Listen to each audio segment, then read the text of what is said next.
Good afternoon, my name's Rob Pollard. I'm the only developer on Sojour because it's my home project, which is a solo VTT.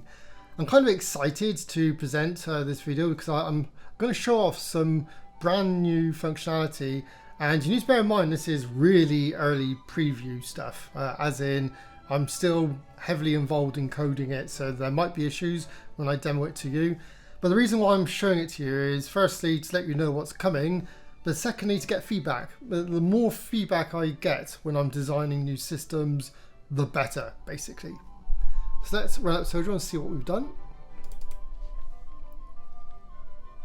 So here's Sojour. It looks pretty normal. You do all your usual bits and bobs. The difference is we now have a brand new node called external resources. Now what external resources does, it allows you to incorporate external web resources directly within Sojour, almost as if they are part of Sojour. What I'm going to do, I'm going to show you, I think, two examples, and we're going to start off really simple just to show you some functionality there, and then we're going to go a lot more complicated. And you really need to stick to the end of the video because the lot more complicated stuff at the end is really, really cool and really, really powerful. And I suspect it might be something that only Sojour can do, but we'll see. We'll find out in the comments, I guess. So if you're a Traveller player, which is an awesome sci-fi RPG by Mongoose Publishing, one good online resource is a Traveller map. So rather than opening up a web page each time, wouldn't it be good if we could incorporate that directly in Sojour, where you can? You just grab the URL and you create an external resource. Let's call it Traveller map.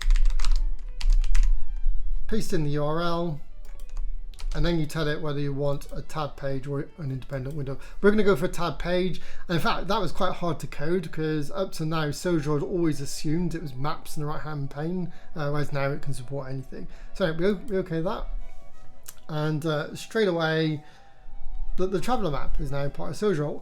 It's almost as if Sojour has its own Traveller map basically, because it doesn't quite look like a web browser.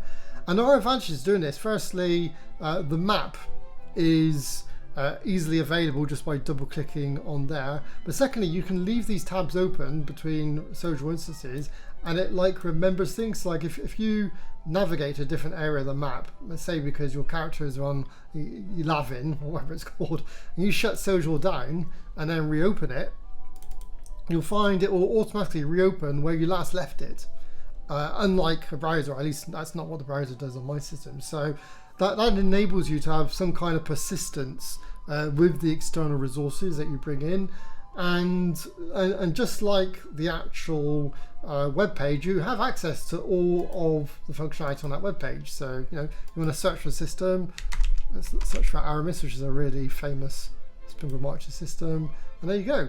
It works just like the web page. The only difference is it's like it's become part of Sojour.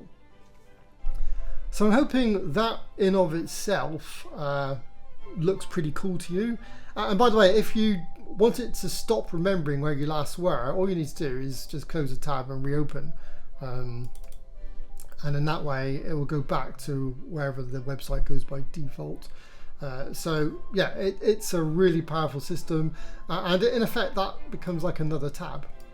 Now one thing I am hoping to do is give you folks the ability to drag tokens onto these as well. However, that bit is not coded, and I'm not even sure it's possible, so I don't even know why I'm promising it, but that's what I want to do. That's one of the things one of the places I want to go, so you can in effect use these as maps and so forth. But anyway, what I'm going to do now, I'm going to show you the next example, and the next example is where things get really cool and maybe a little bit complicated. It will get technical in places. I'm going to try and keep it as non-technical as possible, but please stay with the video because the end results that you'll see right at the end, you'll probably go, oh my god, Sojour can do that, and go, wow. So anyway, we're going to add another resource, and another great resource that us role players can use are dice rolling resources. And DDDice are a really great dice roller, and in fact Lord Gwydion recommended their site to me, and I think they're great. By the way, all these links will be in the description below, so don't worry about having to remember it off the off the video, it will be in the description. So, okay, we want to incorporate DDDice into Sojour. So this is a typical place where you'd roll those dice. So all you need to do, just like Traveller Maps, grab the URL and then add it as a resource. So let's call this DDDice. Let's call it Dice Roller. And again, pasting the URL, and again, we're going to make this a tab page. Oops, my mouse is being a complete pain. And okay, so now we've got the DDDice within Sojour, and you can roll your dice. How cool is that? So it looks like DDDice is part of Sojour, which hopefully you'll find quite cool. And you can obviously add any kind of web resource you want. But this isn't just what Sojour can do. Sojour can take this up to a whole new level thanks to triggers. So basically you can tell Sojour to look at these websites and trigger functionality within Sojour based on what's going on. So for example, if we take DDDice as an example, say we wanted to incorporate these dice directly in Sojour, i.e. I want to be able to roll some dice and have them roll on these tables that I have in my game. You can do that, and you do that, as I mentioned, by adding a trigger.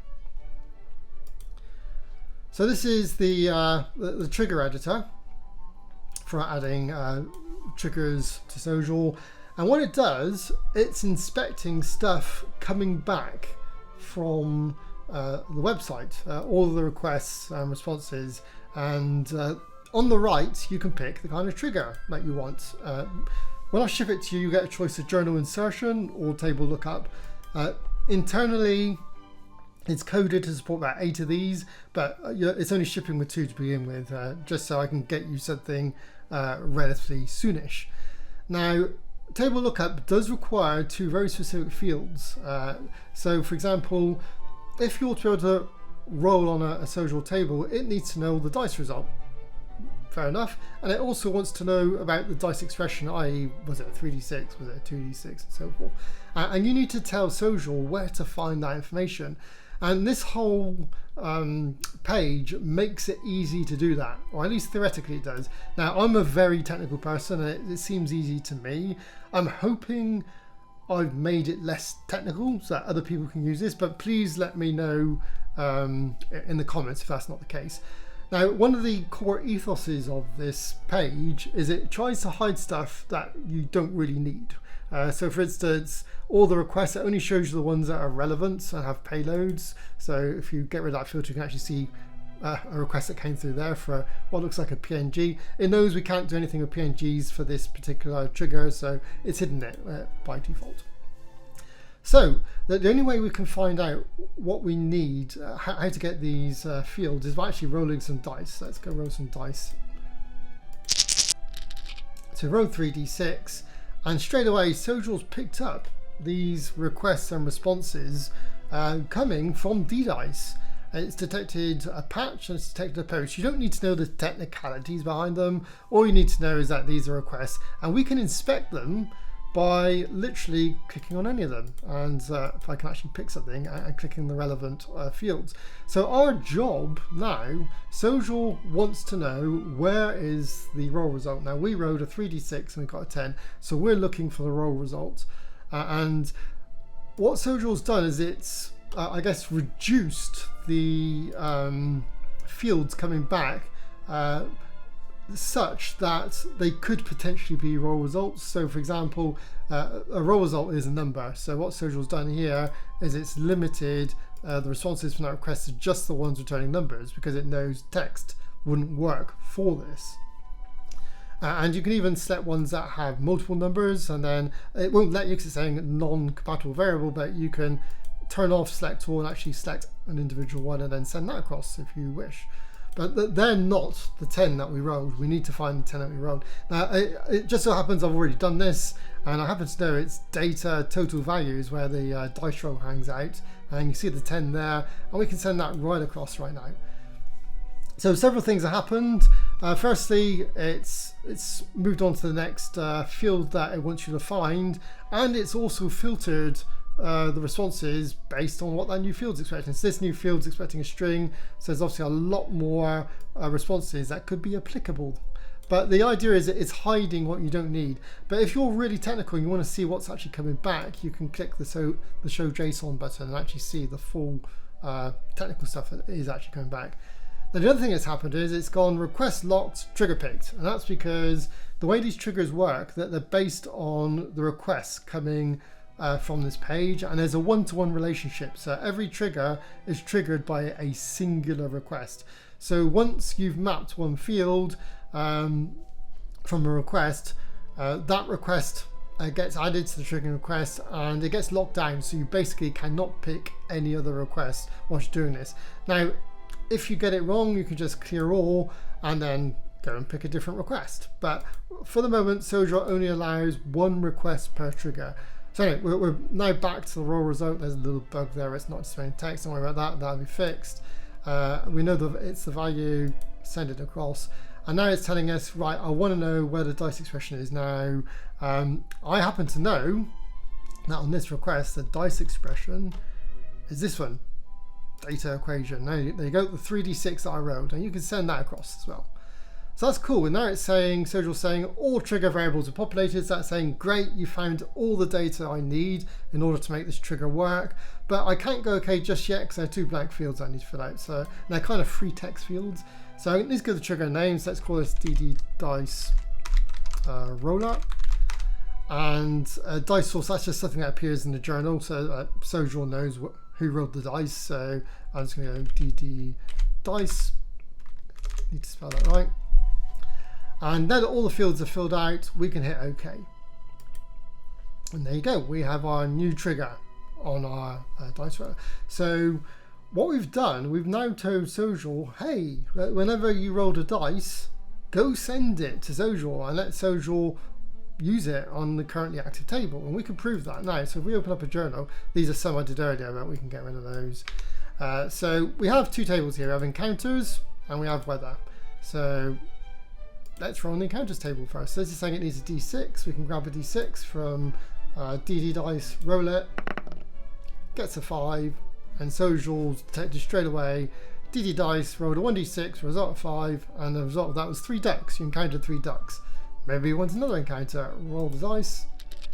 This time DDice got a 6, more ducks. Oh, by the way, you might be thinking, ducks, is that a thing? Yes, in RuneQuest Garantha, ducks are a sentient race that you can actually play if you wish. Pretty cool. So 4 Trollkin, 5 Trollkin.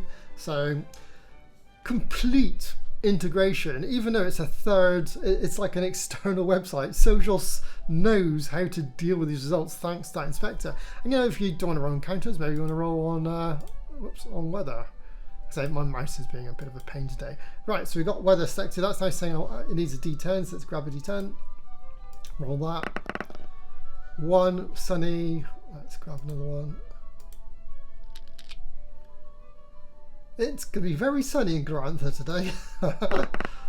Oh, we got a 6 that time, and that led to rain. So I'm hoping you folks can see the value of this functionality. The fact that you can pull in any external resource into Sojour, whether it's a map or a dice roller or anything else, maybe it's a character generator, and then you can create these triggers to have Sojour look for particular things happening on this resource and then send the results of that trigger to the appropriate part of Sojour to deal with it. In this case, we roll a dice and Sojour knows to direct that dice result straight to this weather table. So yeah, I mean, it is really hard to code, I have to say that right now, but I like really hard things to code. Anything that gets my brain working, I just find really enjoyable. I don't know why that is, that's just me, I guess. And I think this is pretty unique. I'm not entirely sure if any of the other VGTs can do this, but this does give Sojour quite a lot of power. And as I've said previously, this is really early days. This is the first iteration, and there's a lot more I can build onto this technology going forward, like direct API calls and all sorts of other things, a lot more. So all I need from you folks is, I guess, just some feedback. Firstly, is what I'm doing here cool? Is it something that you would probably find yourself using?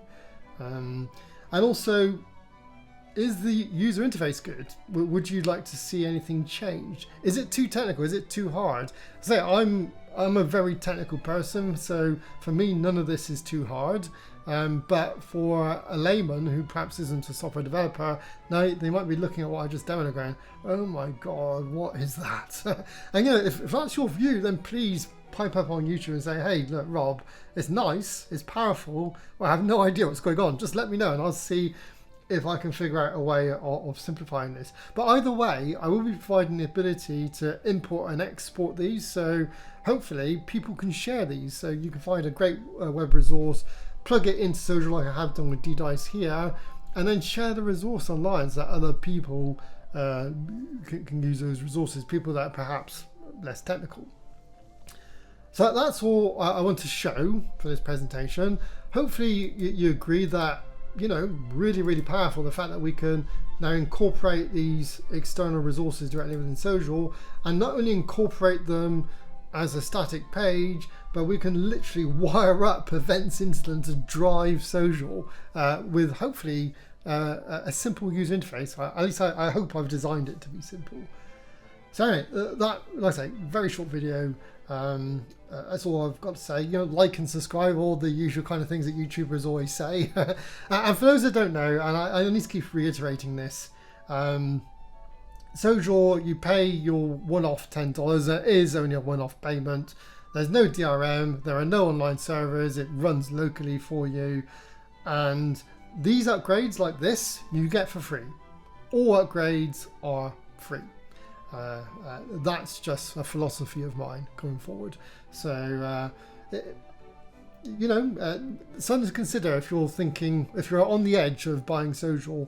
You'll be getting all this new cool stuff as and when it's written, and a lot of cool stuff has been added since the first version of Sojour came out.